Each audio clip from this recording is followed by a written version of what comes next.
السلام علیکم ورحمۃ اللہ وبرکاتہ۔ آج ایک اور بہترین ویڈیو کے ساتھ بھائی کے سامنے حاضر ہوا ہوں۔ انجن محمد مرزا کا بہترین بیان، کیا ماں باپ کے کہنے پر طلاق جائز ہے؟ اسلام کے دائرے میں کیسا ہے؟ ماں باپ کے کہنے پر طلاق اپنی بیوی کو دینا کیسا ہے اسلامی دائرے میں؟ دوسری نصیحت اور تیسری نصیحت یہ سکپ کر دی تھی حضرت لقمان نے، شاید عاجزی کی بنا پر، وہ اللہ تعالیٰ نے اس کو پرفیکٹ کیا ہے۔ دوسری نصیحت وَوَصَّيْنَا الْإِنسَانَ بِوَالِدَيْهِ، اور انسان کو ہم نے نصیحت کی ہے کہ وہ اپنے ماں باپ کے ساتھ حسن سلوک کرے۔ حَمَلَتْهُ أُمُّهُ وَهْنًا عَلَىٰ وَهْنٍ، اس کی ماں نے اسے اپنے شکم میں اٹھائے رکھا، کمزوری پر کمزوری جھیلتے ہوئے۔ یعنی وہ 9 مہینے کا پیریڈ کتنا مشکل پیریڈ۔ اس کے بعد وَفِصَالُهُ فِي عَامَيْنِ، اور پھر اس کے دودھ چھڑانے کی عمر 2 سال ہے۔ یہ 9 مہینے وہ اور 2 سال وہ، کتنی تکلیف مسلسل جھیلنی پڑی ماں کو۔ یعنی خصوصاً ماں باپ کے ساتھ ماں کے حق کو اللہ تعالیٰ نے ایک درجہ بلند کر دیا۔ انشکر لی والی والدیک، اور ہم نے حکم دیا ہے کہ شکر گزاری کی روش اختیار کرو میرے حق میں بھی، یعنی اللہ کے حق میں وہ پہلا شکر وہ ہے، اور اپنے ماں باپ کے حق میں بھی۔ الی المصیر، اور تمہیں لوٹ کر پھر ہماری ہی طرف آنا ہے۔ یعنی اس میں دھمکی ہے کہ اگر میرا شکر نہ کیا، اپنے ماں باپ کے ساتھ اس نے سلوک نہ کیا، تو میں پوچھوں گا، قیامت والے دن اکاؤنٹیبلٹی ہوگی۔ اسی لیے آپ دیکھ لیں جو ریلیجس لوگ ہیں الحمدللہ، وہ اپنے ماں باپ کی قدر کرتے ہیں۔ آج یورپ اور امریکہ کے اندر اولڈ ایج ہاؤسز بنے ہوئے ہیں، جبکہ ہمارے یہاں پر جو ماں باپ بوڑھے ہوتے ہیں ان کی وقت میں اضافہ ہوتا چلا جاتا ہے، لوگ رسپیکٹ دیتے ہیں، اور یہ دین کی برکت سے ہے الحمدللہ۔ تو ماں باپ کے حق کے فوراً، جو اللہ تعالیٰ نے اپنے حق کے فوراً بعد ماں باپ کے حق کو ذکر کیا قرآن حکیم میں کم از کم 4 جگہ پر، اس میں سے ایک مقام یہ ہے، اور اس کا کلائمیکس سورہ بنی اسرائیل کی وہ آیات ہیں 10 کمانڈمنٹس میں، میرا لیکچر ہے مسئلہ نمبر 77، وہ ایپکس ذبح سنام ہے کہ وَقَضَىٰ رَبُّكَ أَلَّا تَعْبُدُوا إِلَّا إِيَّهُ وَبِالْوَالِدَيْنِ إِحْسَانًا۔ اللہ نے یہ بات طے کر دی تھی پہلی کمانڈ کے طور پر بنی اسرائیل کو بھی اور امت محمدیہ کے لیے بھی صلی اللہ علیہ وآلہ وسلم، مت پوجنا کسی کو سوائے اس اللہ کے، اور ماں باپ کے ساتھ حسن سلوک کرنا، اور ماں باپ دونوں یا دونوں میں سے کوئی ایک بڑھاپے کو پہنچ جائے ان کو اف تک بھی مت کہنا، اور ان کے سامنے اپنے عاجزی کے اعتبار سے کندھے جھکا کر رکھنا، اور ان کے لیے دعا کرنا رب ارحمہما کما ربیانی صغیرا، اے میرے رب ان دونوں پر رحم فرما جس طرح بچپن نے انہوں نے مجھے رحم کر کے پالا تھا۔ یہ پوری آیات مسئلہ نمبر 77 میں سورہ بنی اسرائیل آیت نمبر 23 سے لے کے 39 تک 10 کمانڈمنٹس میں نے کور کی ہیں۔ یہاں پر میں وہ حدیث بیان کروں جو بخاری اور مسلم دونوں میں ہے، مشکات میں اس کا نمبر ہے 4911۔ آپ صلی اللہ علیہ وآلہ وسلم سے ایک صحابی نے پوچھا، یا رسول اللہ صلی اللہ علیہ وآلہ وسلم، مجھ پہ سب سے بڑھ کر حق کس کا ہے؟ تو فرمایا تیری ماں کا۔ پوچھا اس کے بعد؟ فرمایا تیری ماں کا۔ پوچھا اس کے بعد؟ فرمایا تیری ماں کا۔ پوچھا اس کے بعد؟ فرمایا تیرے باپ کا۔ یعنی 3 دفعہ ماں کا حق، اور پھر 4تھی دفعہ فرمایا تیرے باپ کا۔ یعنی ماں کا حق اتنا مقدم ہے الحمدللہ۔ اور صحیح مسلم میں حدیث ہے مشکات میں 4912 کہ آپ صلی اللہ علیہ وآلہ وسلم نے فرمایا، اس شخص کی ناک خاک آلود ہو، وہ تباہ و برباد ہو جائے جس کو ماں باپ بڑھاپے میں ملے دونوں یا دونوں میں سے ایک، اور وہ ان کی خدمت کر کے جنت نہ حاصل کر سکے۔ یہ صحیح مسلم کی حدیث ہے۔ ایک وہ بڑی مشہور حدیث ہے جو المستدرک للحاکم میں ہے کہ آپ صلی اللہ علیہ وآلہ وسلم 3 سیڑھیاں چڑھے، ہر سیڑھی پر فرمایا آمین، اور پھر صحابہ نے جب پوچھا تو فرمایا جبرائیل علیہ السلام آئے تھے، انہوں نے کہا کہ برباد ہو جائے وہ شخص جس کے سامنے آپ کا ذکر ہو اور وہ آپ پر درود نہ پڑے، اللہم صلی علی محمد وعلی آل محمد وبارک وسلم۔ تو میں نے کہا آمین۔ پھر انہوں نے کہا کہ برباد ہو جائے وہ شخص جو رمضان کا مہینہ پائے اور اپنی مغفرت نہ کروا سکے، تو میں نے کہا آمین۔ اور پھر انہوں نے کہا برباد ہو جائے وہ شخص جس کو ماں باپ بڑھاپے میں دونوں یا دونوں میں سے ایک ملے اور وہ ان کی خدمت کر کے جنت نہ کما سکے، تو میں نے کہا آمین۔ تو یہ آخری حصہ صحیح مسلم میں بھی ہے مشکات میں 4912 کہ وہ برباد ہو جائے جس کو ماں باپ دونوں یا دونوں میں سے ایک بڑھاپے میں ملے اور ان کی خدمت کر کے جنت نہ کما سکے۔ اور مسند احمد سنن نسائی میں بھی ایک حدیث ہے مشکات میں 4939، ایک شخص نے جہاد کی اجازت کے لیے مشورہ کیا اللہ کے محبوب صلی اللہ علیہ وآلہ وسلم سے, تو آپ صلی اللہ علیہ وآلہ وسلم نے فرمایا تیری ماں زندہ ہے؟ انہوں نے عرض کیا یا رسول اللہ زندہ ہے. فرمایا اپنی ماں کی خدمت کر, تیری جنت اس کے قدموں کے پاس ہے. ویسے یہ جو عموماً ایک جعلی روایت بھی مشہور ہے کہ جنت ماں کے قدموں کے نیچے ہے, اس کی وجہ سے جنت کی تذلیل لوگ کرنا شروع کر دیتے ہیں. یہ بالکل جعلی روایت ہے, جھوٹی روایت ہے. اصل روایت ہے سنن نسائی میں, مسند احمد میں, مشکات میں 4939 کہ جنت تیرے ماں کے قدموں کے پاس ہے, یعنی ان کی خدمت کر. یہ محاورتاً بات ہے, یہ نہیں ہے کہ ماں کے قدموں کے نیچے جنت چلی گئی ہے, پہلے آپ تو جنت پہنچے.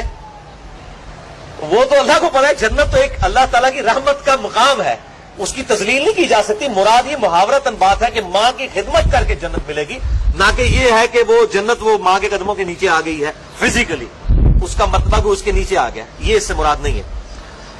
اور اسی طریقے سے ایک جعلی روایت ہے کہ ماں باپ کو دیکھنا ایک مقبول حج کے برابر ثواب ہے. بالکل جعلی جھوٹی روایت ہے, موضوع روایت ہے سنن البیہقی کے اندر. اس قسم کی کافی جعلی روایتیں مشہور کی ہیں, جو جمعہ والے دن ماں کی قبر پہ چلا جائے اس کی مغفرت ہو جائے گی, باپ کی قبر پہ چلا جائے. بھائی اتنے اچھے فضائل موجود ہیں, ضروری ہے جعلی روایتوں کے ذریعے لوگوں کو مائل کیا جائے. اور اس کا پھر ناجائز فائدہ بھی اٹھایا جا رہا ہے. جو جلاد قسم کی مائیں ہیں نا, اور عموماً جو بیٹے ہیں نا, اور ان کے اوپر ان کے ماں باپ کی کمزوریاں شادی کے بعد کھلتی ہیں, جب ان کی بیویوں کے ساتھ انٹریکشن ہوتا ہے ان کے ماں باپ کا. تو ایک روایت پیش کی جاتی ہے جامعہ ترمذی سنن ابی داؤد سے, مشکات میں 4940 کہ ابن عمر رضی اللہ تعالیٰ عنہ جو ہیں وہ نبی صلی اللہ علیہ وآلہ وسلم کی خدمت میں ان کی شکایت سیدنا عمر نے پیش کی کہ ابن عمر جو ہے وہ اپنی ایک بیوی سے محبت کرتا ہے اور مجھے اس کی بیوی پسند نہیں ہے. پہلے انہوں نے ابن عمر سے کہا کہ اپنی بیوی کو طلاق دے دو, انہوں نے طلاق نہیں دی. پھر حضور کو جا کے شکایت کی صلی اللہ علیہ وآلہ وسلم. تو آپ صلی اللہ علیہ وسلم نے ابن عمر سے فرمایا کہ جب تیرا باپ عمر یہ کہہ رہا ہے کہ اپنی بیوی کو طلاق دے دو تو اس کو طلاق دے دو. اور اسی طریقے سے صحیح بخاری میں ایک حدیث ہے, حضرت اسماعیل علیہ السلام اور ابراہیم علیہ السلام کا واقعہ بڑا مشہور ہے کہ وہ ملنے کے لیے آئے تو حضرت اسماعیل کی غیر موجودگی میں تو انہوں نے پھر ایک میسج چھوڑا کہ جی اپنے گھر کی چوکٹ بدل لو, مراد یہ کہ اپنی بیوی کو طلاق دے دو. اس قسم کے واقعات سے وہ کہتے ہیں کہ اگر ماں باپ کے ہیں تو بیوی کو بھی طلاق دے دیں. نعوذ باللہ من ذالک, انا للہ و انا الیہ راجعون. یہ آپ ریلیجن کافروں کو پیش کریں گے, آپ کے منہ پہ مار دیں گے ریلیجن. بھائی آپ کے ماں باپ کیا سیدنا عمر ہیں, اور وہ شکایت کیا نبی علیہ السلام کے سامنے لے کے جا رہے ہیں؟ نبی علیہ السلام کو تو وحی کی تائید حاصل تھی, ابراہیم علیہ السلام کو وحی کی تائید حاصل تھی کہ واقعی جینوئن ایشو تھا جس کے اوپر طلاق کا کہا گیا. آج کل اگر ماں باپ کسی کو کہتے ہیں کہ اپنی بیوی تیری منو چنگی نہیں لگتی طلاق دے دے, طلاق نہیں دی جائے گی جب تک جینوئن ریزن نہیں ہوگی. یہ ذہن میں رکھیں. یہ خام خواہ ان روایتوں سے جعلی مطلب نکال کے اور لوگوں کو غلط طرف مائل کرتے ہیں, اور یہ حدیث نہیں بتاتے جو سنن ابی داؤد میں ہے, مشکات میں 3280 کہ آپ صلی اللہ علیہ وآلہ وسلم نے فرمایا اللہ تعالیٰ کو حلال چیزوں میں سب سے ناپسند طلاق ہے. اگرچہ حلال ہے, حرام نہیں ہے, یعنی بعض اوقات مجبوراً دینی پڑ جاتی ہے, واقعی نہیں ملتی, اس لیے اس کا دروازہ کھلا رکھا ہے. کرسچینٹی میں تو طلاق دینا ہی حرام ہے, اسلام میں اجازت ہے طلاق کی لیکن ایز اے لاسٹ ریزارٹ. لیکن کہا گیا وہ بھی ناپسندیدہ ہے. تو جب اللہ کو ناپسندیدہ ہے تو یہ کیسے ہو سکتا ہے کہ میری بیوی میرے ماں باپ کو نہیں پسند تو میں ان کے کہنے پہ طلاق دے دوں بغیر کسی ریزن کے؟ واٹ نانسنس دس. یہ ریلیجن آپ پیش کریں گے لوگوں کو؟ اور یہ وہ ماں باپ کے فضائل بھی نا, اور یہ ماں باپ کے فضائل بھی ہر بندے کو بوڑھے ہو کے یاد آتے ہیں. جب خود جوان ہوتے ہیں اس وقت نہیں ان کو یاد آتے, جب بوڑھے ہو جاتے ہیں تو وہ اپنی اولاد کو یہ سکھا رہے ہوتے ہیں. ماں باپ کے بھی اولاد پر حقوق ہیں اور اولاد کے بھی ماں باپ پہ حقوق ہیں. یہ سائملٹینیس کنٹراسٹ ہے. اور صحیح مسلم کی حدیث جس پہ میرا ایک کلپ بھی چڑھا ہوا ہے برمودا ٹرائنگل پہ, کہ شیطان کا تخت پانیوں پہ لگا ہوا ہے, شام کے وقت سارے شتونگڑوں کو بلاتا ہے وہ, اور ہر شتونگڑا کہتا ہے میں نے آج یہ گناہ کروایا, آج میں نے یہ گناہ کرایا. تو شیطان خوش نہیں ہوتا. ایک کہتا ہے کہ آج میں نے میاں بیوی کے درمیان جدائی کروا دی. شیطان اس کو جناب جپی ڈال کے ملتا ہے, گلے لگتا ہے کہ تو صحیح کام کیتا ہے. کیونکہ جب طلاق ہوگی تو اس پورے معاشرے کی بنیاد جو ہے میاں بیوی کے ریلیشن شپ کے اوپر ہے. جب یہ ڈسٹرب ہو جائے گا تو پورا معاشرہ ہی جو ہے وہ تتر بتر ہو جائے گا, اولاد بھی بکھر جائے گی, وہ اولاد معصور بن جائے گی معاشرے کے لیے. تو میاں بیوی کا ریلیشن شپ بہت اہم ہے. اس حوالے سے ماں باپ عموماً میں نے دیکھا ہے, عموماً چونکہ میرا تجربہ ہے, میرے ساتھ ہزاروں لوگ رابطہ کرتے ہیں, عموماً ماں باپ کی طرف سے قصور ہوتا ہے. جو بہو ہوتی ہے اس کا قصور بہت کم ہوتا ہے, وہ تو بیچاری نئے گھر میں آئی ہے. بہو کو اگر وہ ساس جو ہے وہ وہی پروٹوکول دے جو اپنی بیٹی کو دیتی ہے تو آپ دیکھیں وہ کس طرح خدمت کرتی. کئی بہو ہیں جنہوں نے اپنے ساس سسر کو سنبھالا ہے, ماں باپ کو تو کبھی توفیق ہی نہیں, ان کے بیٹوں کو تو توفیق ہی نہیں ہوئی بیٹیوں کو, وہ دوسرے ملکوں میں بیٹھے ہوئے ہیں اور ہم یہاں بیٹھ کے جو ہے نا وہ ان کے رشتہ داروں کے جنازے پڑھ رہے ہوتے ہیں, اور جناب ان کی خوشی غمی میں ہمیں مصیبت پڑی ہوئی ہوتی ہے جو باہر جا کے بیٹھے ہوئے ہیں وہ, اور خدمتیں یہاں پہ بہویں کر رہی ہوتی ہیں. تو یہ بڑا سینسٹیو ایشو ہے, لہٰذا میں نے یہ ماں باپ کے حقوق پہ چونکہ بات کی تھی تو میں نے اس کو بیلنس بھی کر دیا.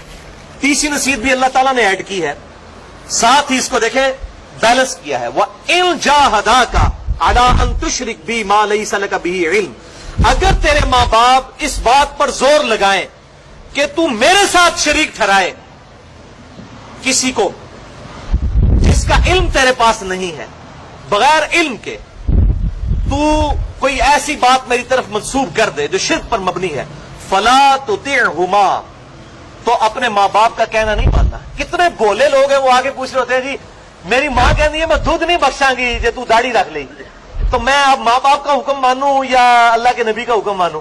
دیکھو بھائی, ماں باپ کی تو اوقات سٹارٹ ہی اس وقت ہوگی جہاں پہ اللہ اور اس کے نبی صلی اللہ علیہ وآلہ وسلم کا حکم اینڈ ہوگا. بخاری اور مسلم کی حدیث ہے, تم میں سے اس وقت تک کوئی مومن ہی نہیں ہو سکتا جب تک کہ میں اسے اس کے ماں باپ اولاد سب لوگوں سے بڑھ کر عزیز نہ ہو جاؤں. اس کا کیا مطلب ہے کہ ماں باپ کہہ رہے ہیں کہ اللہ کے محبوب کی نافرمانی کرو, اللہ کے محبوب کوئی اور ارشاد فرما رہے ہیں صلی اللہ علیہ وآلہ وسلم, ان کی پیروی کی جائے, تب آپ اللہ کے محبوب صلی اللہ علیہ وآلہ وسلم کو سب سے بڑھ کر عزیز مانیں گے. مومن ہی نہیں ہوگا کوئی شخص. تو بڑے بھولے بن کے عورتیں بھی پوچھ رہی ہوتی ہیں جی وہ جی میری والدہ کہتی ہیں کہ جی حجاب نہ کرو, بس صرف ایسے ہی کر لو, تو اب میں ماں باپ کا حکم مانوں. بھئی ماں باپ کا حکم تو سٹارٹ ہوگا اللہ اور اس کے محبوب صلی اللہ علیہ وآلہ وسلم کے احکامات کے اندر اندر. نافرمانی والا قرآن نے کہہ دیا مت ان کا کہنا ماننا. وَصَاحِبْهُمَا فِي الدُّنْيَا مَعْرُوفًا, لیکن ساتھ ہی بیلنس کر دیا دنیا میں ان سے اچھے طریقے سے پیش آنا. یہ نہ ہو کہ اگر ماں باپ دین پہ نہیں چلنے دے رہے تو ان کے ساتھ بدتمیزی شروع کر دو, نہیں, دنیا میں ان کے ساتھ معروف طریقے سے پیش آؤ.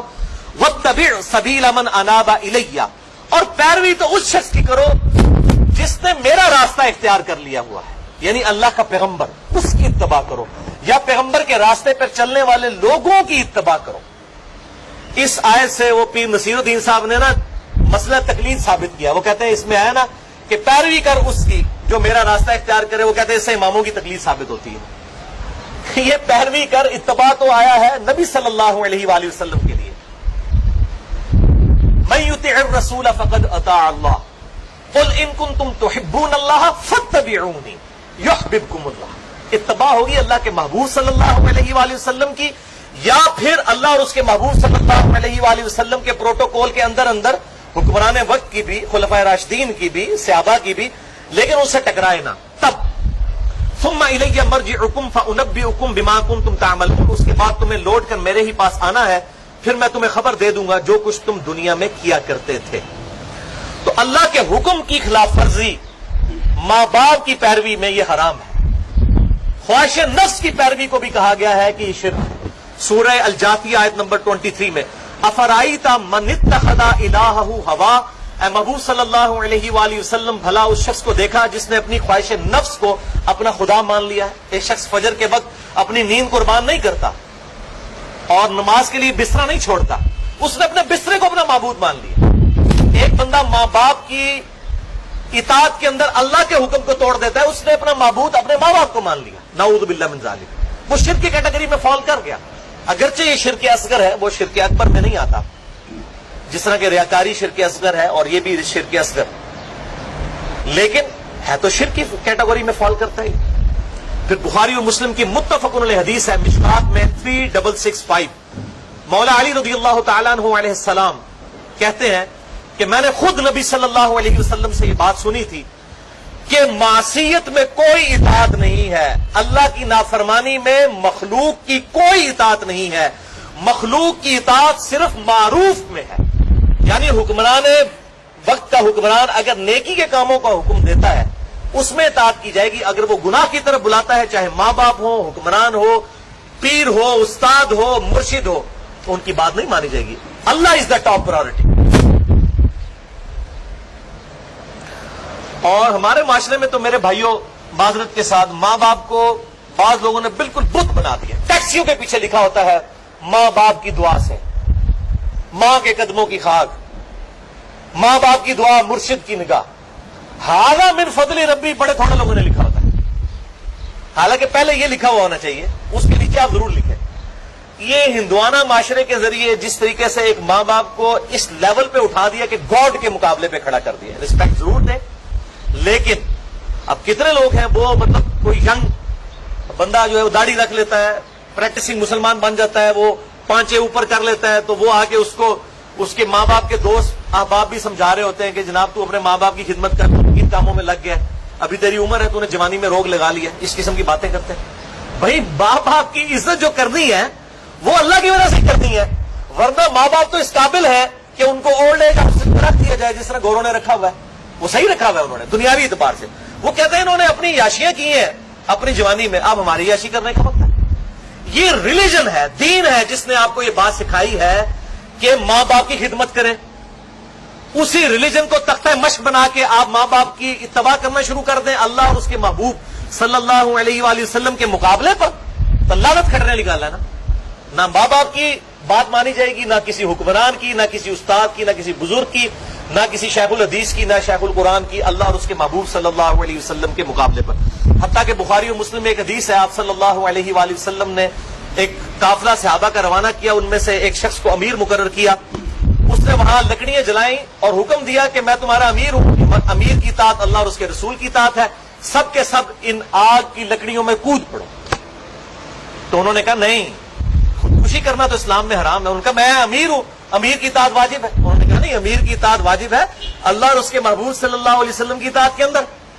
اب جب واپس آئے اسی امیر نے جا کے اللہ کے محبوب کو شکایت کی کہ میں نے ان کو حکم دیا تھا. آپ صلی اللہ علیہ وآلہ وسلم نے فرمایا اگر یہ تیرا حکم مان لیتے تو دوزخ کی آگ میں جا کے نکلتے. یعنی اللہ اور اس کے محبوب صلی اللہ علیہ وسلم کی نافرمانی کی کاسٹ کے اوپر ماں باپ کا حکم نہیں مانا جا سکتا، حکمران کا حکم نہیں مانا جا سکتا، کسی صحابی کا حکم نہیں مانا جا سکتا، کسی تابعی کسی بزرگ کا حکم نہیں مانا جا سکتا. یہ بات بالکل پھر پنجابی کہنا ہے نا کنو کاٹ لو. لیکن بیلنس ہے کہ ماں باپ کی آپ حسن سلوک کریں گے اگر وہ کافر بھی ہیں. یہاں پہ تو ایک بندہ مطلب گھر میں مواحد ہو جاتا ہے، ماں باپ کو کہتا ہے مشرک میں نہ جنازہ بھی نہیں پڑھنا. یہ ایٹیچیوڈ نہیں ہونا چاہیے، یہ غلط ایٹیچیوڈ. حسن سلوک کریں گے. وہ کلیئر کٹ آ گیا کہ وَصَاحِبْهُمَا فِي الدُّنْيَا مَعْرُوفًا، دنیا میں معروف طریقے سے ان کے ساتھ بہیو کرو. حتیٰ کہ بخاری اور مسلم میں حدیث ہے، مشکات میں اس کا نمبر ہے 4913. اسما بنت ابی بکر کہتی ہیں کہ میں نے نبی صلی اللہ علیہ وسلم سے عرض کیا ہے اللہ کے نبی میری ماں مشرکہ ہے اور وہ مجھ سے صلہ رحمی چاہتی ہیں، مجھے ملنے کے لیے آئی ہیں، کیا میں ان کے ساتھ حسن سلوک کروں؟ آپ صلی اللہ علیہ وسلم نے فرمایا ہاں، اگرچہ وہ مشرکہ ہے لیکن تیری ماں ہے، اس کے ساتھ حسن سلوک کر. دنیا میں حسن سلوک کرنا ہے.